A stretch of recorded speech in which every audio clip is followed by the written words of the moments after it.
Good morning, Minecraft. In today's video, I'm going to talk about adjusting the scale of the things that you build in Minecraft in order to make your buildings look more realistic. To start, I have constructed a house using standard Minecraft scale, which is one block equaling 1 meter by 1 meter by 1 meter, or 1 meter cubed. It's approximately the same as a cubic yard, or 3 foot by 3 foot by 3 foot. In this particular instance, I have constructed a house that would be, in real life, 60 feet by 30 feet, or 1,800 square feet. It has an attached 24 by 24 foot two-stall garage with an 18-foot overhead door. As you can see, at the Minecraft scale, it doesn't look bad at all, and from the outside is perfectly passable and would be perfectly usable in a normal Minecraft world. Here we have the house with the roof missing so that we can see what it looks like on the inside. And, although blocky, it would be perfectly usable for a normal Minecraft game. However, as far as realism, it doesn't look very real at all, and the principal reason why is because the walls are simply far too thick. 3 foot thick interior and exterior walls are obviously reducing the interior volume of the house to a point where it doesn't look realistic anymore. As we look, we see we enter into the living room with a kitchen, a laundry room off of the garage with a half bath, I guess you could say. And then coming this way, we have a small bedroom, the main bath for the house, an even smaller bedroom, and the master bedroom, I suppose, with its bathroom. However, you'll notice that nothing really looks proportionally correct, and none of the rooms have closets. It would be impossible to show them at this scale. Here, I have changed Minecraft's scale for each block being the equivalent of 1 foot by 1 foot by 1 foot, or 30 centimeters cubed. It is almost immediately apparent that the house now looks much more realistic, at least on the outside. Again, this house is a 54 by 28 foot, or 1,500 square foot, 3-bedroom ranch with a porch all along the front end, and once again a 24 by 24 foot two-stall garage with the extra wide 18-foot overhead door. Right away, by using this scale, we can see things like doors start to make sense. They are 3 foot across by 7 foot tall. And from the outside, this is passable. This looks much more realistic than a typical Minecraft scale constructed house.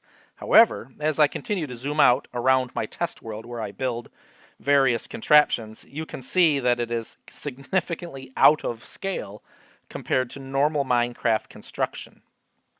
However, if you're just going for realism, this is much better than using the standard Minecraft scale.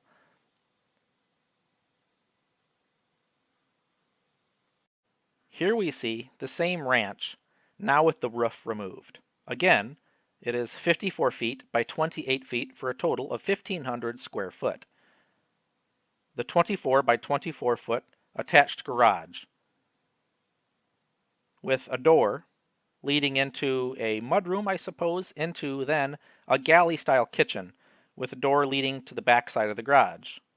As we come this way, we see a slider in front of what would, I suppose, be the dining area, and this area being the kitchen. Coming in from the front of the house, we find ourselves in an entry hall with a small coat closet to our right. Coming forward at a 45-degree angle will be the door into the master bedroom, which should be about 12 by 16 feet, with a decent-sized walk-in closet and a full master bathroom. Turning to the right from the entry hall, we should be in a somewhat of a hallway entering 2 bedrooms, both of which should be approximately 12 foot by 12 foot squared. This one with a smaller closet, and this one with a slightly larger closet, but not quite walk-in. We also have the main bath for the house, along with a, I suppose, linen pantry inside the bathroom. Even at this scale, where the walls are 1 foot thick, it is apparent that things aren't quite correct. While things like closets can now be shown at this scale, smaller details like the kitchen appliances, countertops, aren't quite right. For instance, counters, or cabinetry, I suppose, is normally about 30 inches across, but at this scale, things have to be either 2 foot or 3 foot. There isn't those in between measurements. Also, if we count the interior walls, 1, 2, 3, 4, 5, 5 feet of linear floor space is taken up due to the wall thickness, which is, of course, larger than they would be in real life. As a result, several feet is missing. For instance, these closets are only shown about 2 foot deep, when in reality they're probably closer to about 3 or 3.5 foot deep. Also, there's an additional foot missing from this entry hall, which is actually about 6 foot across. And additionally, space is missing from the master bedroom. In this direction, the kitchen is particularly narrow, as is the master bedroom's closet, which here is only showing about 3 foot, when in fact it's closer to 4.5 foot. As we head this way into the living room, either the hall would have had to have been made unnaturally thin, or the living room becomes unnaturally thin. This is a result of too much space being taken up by the interior walls. So, while this is much more realistic than Minecraft's normal scale of meter cubed, or 3 foot by 3 foot, the 1 foot by 1 foot scale is really only useful for making houses look realistic on the outside, as you once again find it too large to be accurate for interior construction. If you've ever attempted to build your house in Minecraft, you almost immediately realize Minecraft scale doesn't work out. And using the 1 foot scale, which I've seen a lot of other builders do, is usually good enough to show everything and where it's supposed to be, but the actual size of things like closets, hallways, and other rooms just don't quite line up because too many feet of interior space is lost to wall thickness. Also, fine details are difficult to show.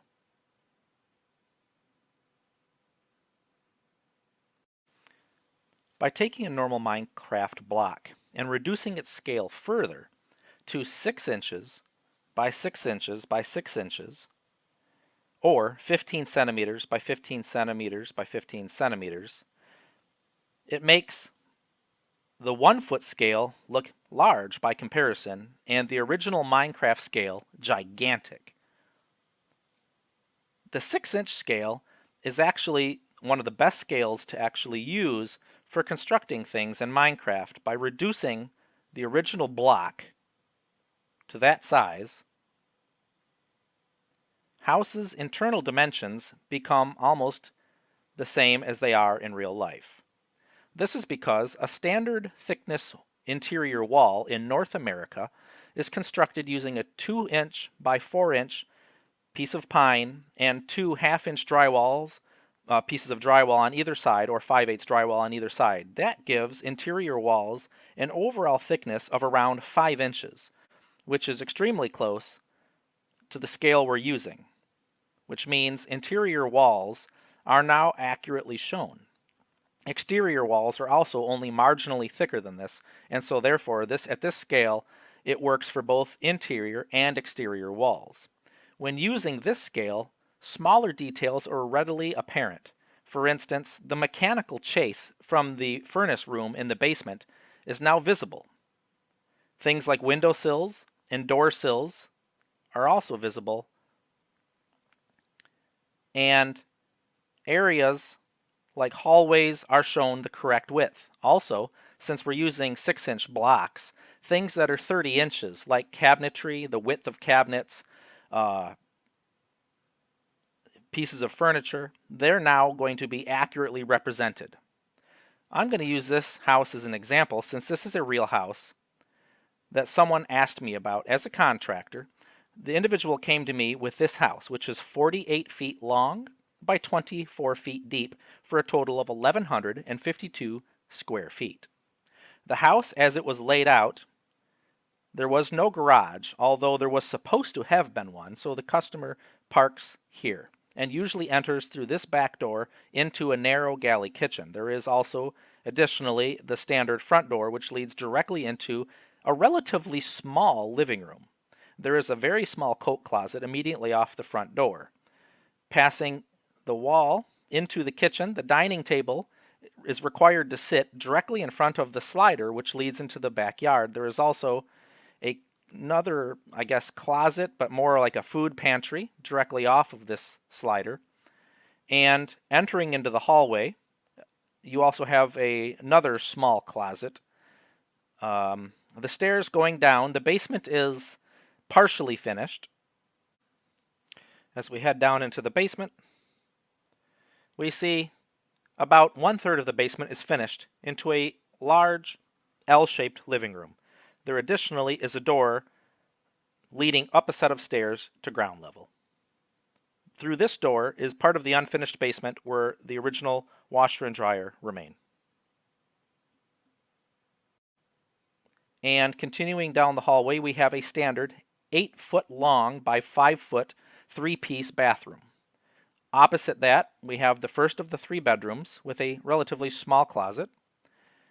Another hall closet that is narrow and deep. We have the largest of the 3 bedrooms in the house with a relatively small closet, and what I can only assume is the master. Although it is the smallest bedroom, it does have a slightly undersized bathroom. It is a 3-piece bathroom, but it is not quite a full 8-foot by 5-foot, being more like 6.5 or 7 feet. The customer wanted to know what we could do to make their house more usable. So, using Minecraft, I actually built their house and then rearranged a few things to show them what it could look like. The first option I showed them is presented here. Right away, you'll notice that the wall between the kitchen and the living room has been removed. While this doesn't increase in any way the square footage, it makes the house feel more open. Instead of a narrow galley kitchen, we now have a standard L kitchen with island.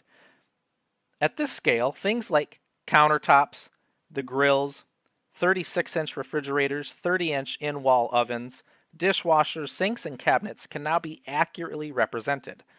We know that there will be adequate room to lay the cabinetry out in this configuration and still be able to walk through this door with plenty of space.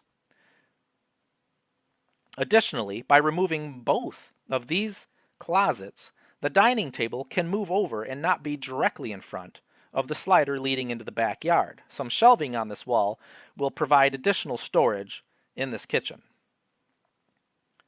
Here we have the outline of a standard 24 by 24 square foot 2-stall garage with the standard oversized 18-foot overhead door.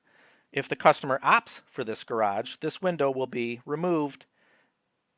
Also, the customer was shown the option of extending the garage an additional 6 feet to either give a raised curb at the back of the garage or to make a mudroom that the customer would enter before entering the home. Traveling down the long axis, we find the standard 8-foot by 5-foot bathroom remains with a 36, actually, I believe, 1, 2, 3, 4, 5, a 30-inch single sink vanity, a toilet, and a standard 3-foot by 5-foot tubbed shower. This smaller bedroom has remained unchanged. However, by removing this closet and turning this bathroom sideways, the wall of the master bedroom has been moved over a few feet, and a proper 5-foot by 8-foot bathroom is now in the place of what was a oddly shaped undersized bathroom.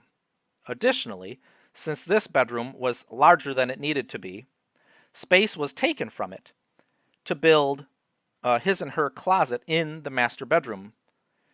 Since the center wall of the house is a supporting wall, the actual ceiling of this closet will have to accommodate that center support beam and will be approximately right here. But since it is in the closet, it is not that noticeable and the customer would not have a problem with it. Now, with the wider master bedroom, there is room for a king-size bed with nightstands on either side, and even a chest of drawers against this wall.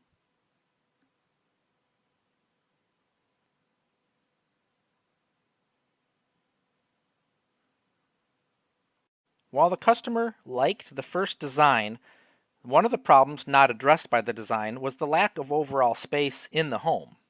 1,152 square feet is a little small for a three-bedroom house. As a result, and due to the fact that the initial cost of the first remodel was approximately $60,000, that's pre-pandemic pricing, the customer had more money than that to spend and inquired about expanding their house. After speaking with the customer, I came up with these plans. Here we see more significant changes to the layout of the house. The first thing, we continue with the open floor plan between the living room and the kitchen. However, this front part, because of how narrow it is, no longer remains the living room. It's really not that big, and so it made sense to put the dining table here. While it is a little unusual to be walking through the front door into a dining room, the reality is 99% of the time the customer enters through the side door here since they park right here, whether or not they choose to build the garage. Subsequently, putting the dining table in the front of the house is acceptable in this circumstance. To give an even more open look, we have taken down the wall to the stairwell and put in a glass and metal railing. The kitchen remains where it is, but now becomes somewhat of a freestanding kitchen with a larger island and probably cabinetry along this wall. The obvious thing here is that the house was massively expanded with a large addition to the back. A very large great room with fireplace is the centerpiece. Off of that, we find the newly built master bedroom, including a very large walk-in closet, a spacious main bedroom, and a very large master bath with his and her double vanity, a short half wall blocking the toilet, and a very large 5-foot by 6-foot shower. Additionally, the laundry room, which was located in the basement, was instead moved up into this area by eliminating the closets that were here and taking a little bit of space from what was the kitchen. This wall remained where it was. So this space right here was actually where the dining table was sitting, and this space was where those closets were. Here you can see that there is adequate room for both a washer and a dryer with a 2-foot cabinet in between and room for cabinetry above, an ample-sized laundry room. Heading into now the first bedroom, we see that it still has its original smaller closet, and the standard 5-foot by 8-foot bathroom, main floor bath, remains. Coming forward, we see that this bedroom has returned to its original size and keeps its original closet. Now for what was the master bedroom, with no closet, we once again turn its bathroom 90 degrees, giving it a full 5 feet by 8 foot. But instead of making a closet there, we punch through the old outer wall and take space from the addition, giving this second master, if you will, a large walk-in closet. If the customer wishes to keep this closet layout and not punch this hole here, we would slide the bathroom down to against this wall and move this closet opposite this closet, giving both him and her their own walk-in closets, her getting the bigger one, of course. The pre-pandemic price of this remodel was $150,000, not including the garage.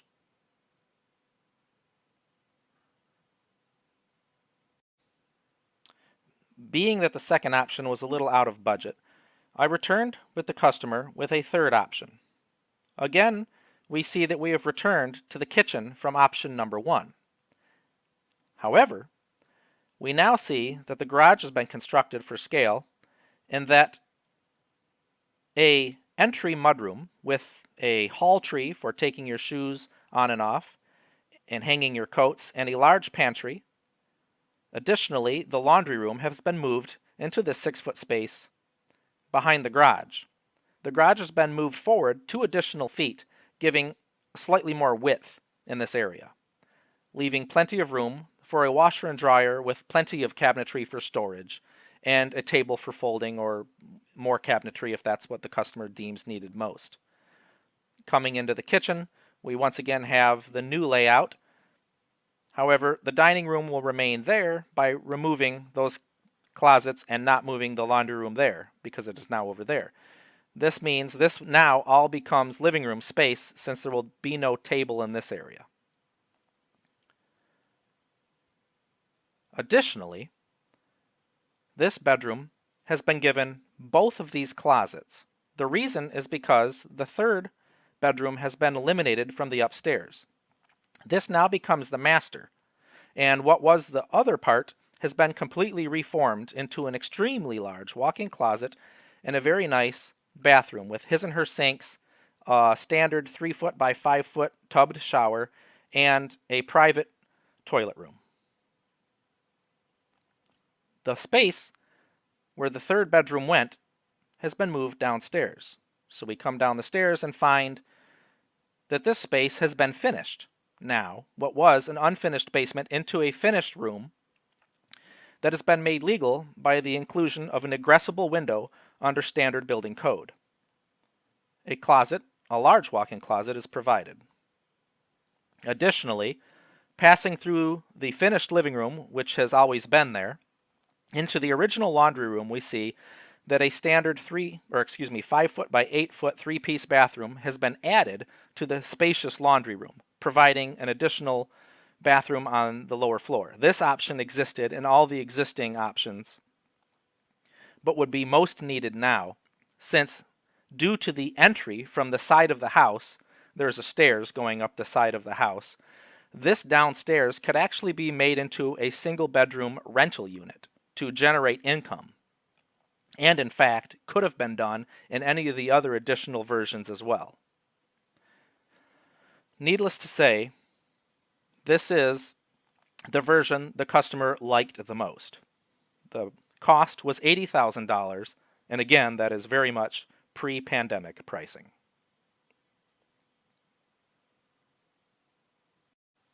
In this example, a dog breeder who also owned a dog obedience school had just moved into a new home which did not have a garage.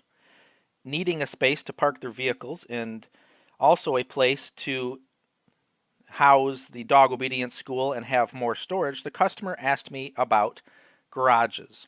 In this example, we see what initially started as a 24-foot by 24-foot steel-sided pole building slab on grade. The black and white steel gives it that natural country color appeal. But since additional space was needed, the 24 wide by 24 deep garage was extended an additional 6-foot to 24 by 30. On the back side, an additional lean-to roof of 6 foot and a patio of 6 foot extends out the back. On the side of the pole building, a lean-to addition of an additional 6 feet with its own lean-to roof comes out, giving the total new square footage 30 by 30.